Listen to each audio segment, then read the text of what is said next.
Now, does it, when you shower and things like that, does it hurt? It dries out real bad. Okay. Real bad.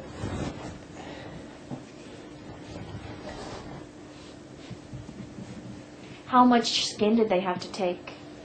They took it off of both my thighs, all the way around, half my back end, and one of my calves. Now, was that when you were all in the burn unit? Yeah. And you didn't, so you weren't aware of that stuff going on? Now, when they done the release surgery on this arm, they took a patch off my left thigh.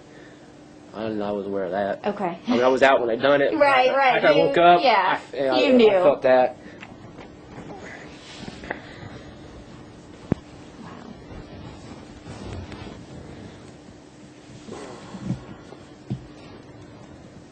Wow. Oh my. And in my stomach a little bit.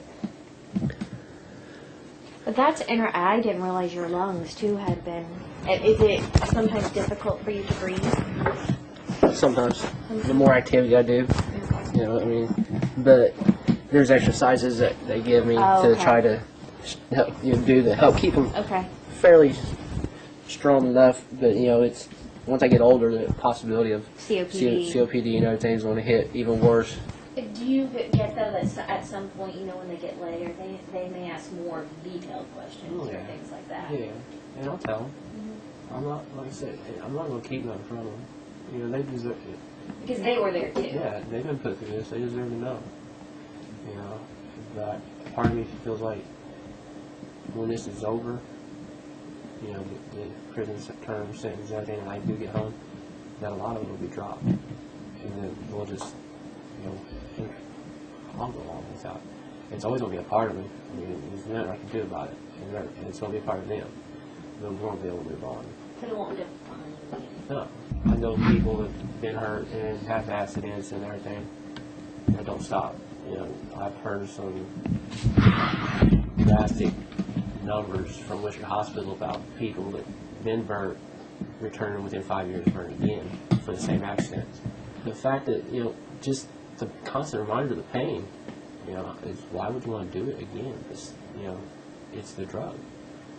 It's truthfully, I'd say, it's the devil drug, and it's reached up and grabbed a lot of us, and it's hard for a lot of us to get rid of, get away from it.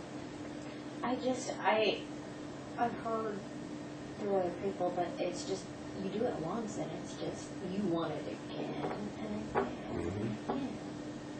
But, and then, that was the thing when I look at the ingredients or I look at all that stuff, I'm just like, I do not get that.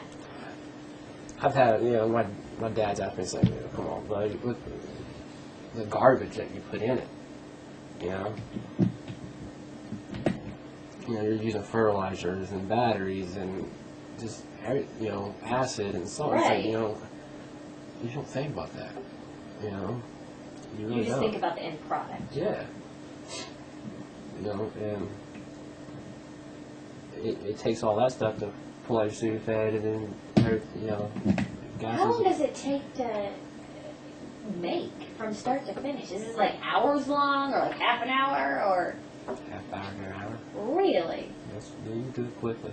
With you being a dealer, would that put your family maybe in harm's way? People were like, I need it now. I need you to give me it now. Because I mean, I'm just going from different things that I've seen yes, but I was real strict on, I had rules. Okay. There was certain time, it depends on who you were. If you was like a real good friend and a real close friend, I didn't care what time of day or night you came over. My buddy would be anytime. If he called me and needed me at 2 o'clock in the morning, I was there. But other people had business hours. Yeah, I had kids. And once my kids went to bed at certain times, my kids went to bed. In the wintertime, I lived in a big old house. Old house. Yep. It was hard to heat the upstairs. So I'm sure. So in the wintertime, my kids stayed in their playroom and slept downstairs. Yeah. So when they went to bed, business was done. Unless you called me and I went to you. You didn't come to my house after a certain time. But this whole incident really lost my heart. He didn't. You know, and he there's times where I talked to him. You know, he blamed himself because he didn't catch on to it. He didn't see the signs. He didn't. You know, but like I told him, it wasn't his fault. It's nothing he could. You know, you could have tried to stop him.